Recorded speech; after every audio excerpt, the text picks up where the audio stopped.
हाँ तो भैया आज कुछ स्पेशल बनता है तो पूछी का बनता है। ये बनता है लिट्टी चोखा। अच्छा अच्छा लिट्टी चोखा है। हाँ, तो लिट्टी ये चोखा कैसे कैसे बनता बनत है। अच्छा ई का आवा जौन ई दावत ये है। ये इसे बनाए ही इनमें अंदर डाले ही चना के सत्तू है, लहसुन है, इनमें अदरक है, सब कुछ डाले है, ये बनावत है।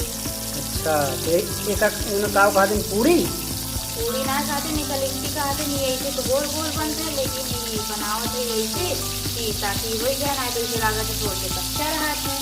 अच्छा लिट्टी चोखा खाएंगे, लिट्टी चोखा खाएंगे, लिट्टी चोखा खाएंगे। अच्छा लिट्टी तो बन गए और ई का आवा है। ये चोखा है ना, ये जो लिट्टी के साथ है तो खाई जाते हैं। अच्छा और एमहन का परावा है। इनमें हरी मिर्च, अदरक है, लहसुन है, टमाटर है, बैगन, आलू पड़ा है, चोखा अच्छा। बना है। और नमक ना पड़ा।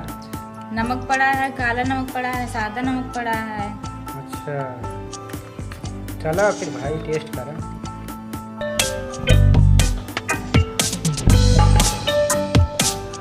लिट्टी चोखा खाएंगे,